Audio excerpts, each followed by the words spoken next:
That's right, I've got a Nintendo Switch 2 now, and I've consequently been elevated to a higher status of humanity. Unlike you regular Switch 1 using plebs, my Switch's box has a great big 2 on it that I can cut out and repurpose as a dish hook, and there are also other benefits as well. I can play advanced top-of-the-range launch titles such as Mario Kart World and...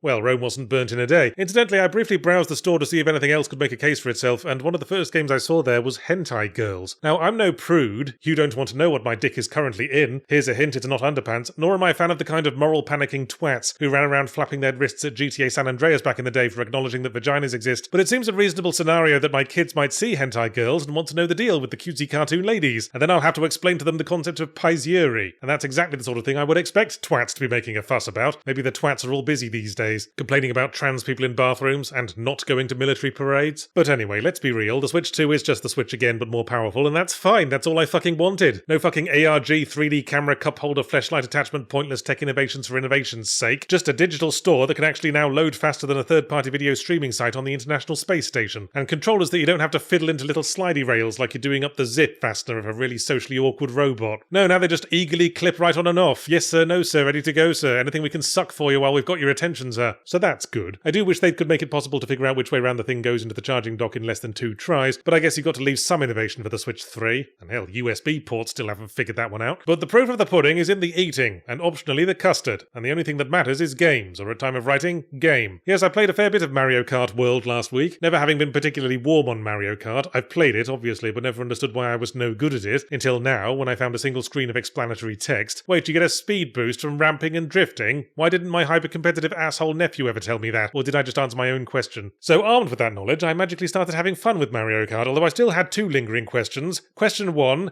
$80 fucking dollars. Question 2, really? So from the main menu you can play Grand Prix mode, wherein you race around several tracks trying to be first, or Knockout Tour mode, wherein you race around several tracks trying to be first. But if you come last early on, you're not obliged to hang around, continuing to humiliate yourself. The usual Mario stable of playable characters is offered. Obviously I started with my boy Luigi, but after I unlocked Princess Daisy, I switched to playing as her out of continued second banana solidarity. And because of all the princesses, she's the only one who seems to know what to do with her hands while celebrating a win. Rosalina looks like she's auditioning to be the fucking windscreen wipers. You can also play the game as a cow, a crab, or a bee, if you happen to have the self-esteem of a chronically depressed reformed Nazi war criminal. I completed all the races and rolled credits inside 2 hours, and yeah, I guess I was having fun. I even played in a few online knockout tours thanks to that Nintendo Online subscription I keep forgetting to cancel. And now that I knew about the drifting and ramping thing, was able to play quite competitively. That is to say, generally keep up with the pack, and occasionally be chosen by the roulette wheel of destiny to be randomly blessed with a power-up with which to cheat a win. Fun, yes, but about as fulfilling an achievement as successfully shooting an apple off my son's head with an intercontinental ballistic missile. And I couldn't help wondering, isn't this game supposed to be open world? Isn't that what all the fuss was about, nay the whole reason for the title? And while wondering, I finally noticed that tucked away in teeny-weeny text in a little corner of the main menu, far, far away from all the big tempting buttons for Grand Prix and online play, was a little prompt saying, oh by the way, press X to go into free roam if that's your thing, I don't know, I ain't judging. And that's where the entire open world mode was hiding. You can freely explore this huge, expansive, seamless map looking for hidden pickups and doing random challenges, with a breathtakingly pointless open quotes mini-map in the corner of the screen that's literally just a second camera positioned slightly higher. But considering the huge seamless world is nothing less than the eponymous feature of Mario Kart Huge Seamless World, the game seems oddly embarrassed about it. Yes, there are special challenges scattered about, mainly go through these rings within a time limit like you're late for work and had nothing in the house for breakfast but half a bag of Funyuns, but there's no reward to speak of and nothing that keeps track of which ones you've completed. You can drive to all the tracks that are featured in the main gameplay modes, but you can't initiate a race or a time trial there. You've got to go back to the main menu to do that. Otherwise all you can do is drive around them by yourself and, I don't know, roleplay as a government safety inspector. There's no sense of progress or discovery. There's not even a little number that goes up if you pick up coins. And it all gives me the same uncomfortable feeling one gets eating at a restaurant that's secretly a mafia front business, slurping your little bowl of microwaved spaghetti by yourself in an empty dining hall, with the chef and all the waiters standing around giving you the evil eye, waiting for you to bugger off so they can finish putting all the cocaine in little plastic baggies. I'm sure there will be some who will now respond, don't you understand, this is Nintendo's genius, just as they reinvented Zelda by stripping things down in Breath of the Wild. This is them inviting you to take a step back, forget about petty things like progress and missions and story and making number go up, and just live in the moment. Perhaps, but it's funny how a Mario Kart game making a deliberate artistic statement on Zen and the inherent beauty of essentialism is indistinguishable from a Mario Kart game that just bunged in an open world and then couldn't be buggered to do anything with it. Or indeed a Mario Kart that had to have all its seams hastily stapled up so it could be chucked out to coincide with a new console launch. And to return to my previous questions,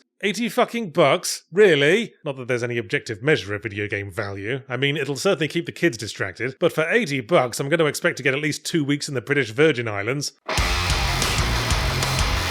This video is brought to you by Incogni, and I believe on this occasion I shall explain in a series of limericks. If you're having trouble with scammers, and your email's been hit up by spammers, better rub out your data sooner rather than later and Incogni can bring down the hammers. Just sign up and log yourself in at incogni.com/secondwind, then the data brokers get put in a choker till they make sure your details get binned. Plus unlimited plans are now here with the customs removals that clear all the data that lingers anywhere that you finger for the added reduction of fear. It's a service that cannot be bested. Enter code secondwind while requesting, and they will consent to knock 60% off your chances to browse unmolested.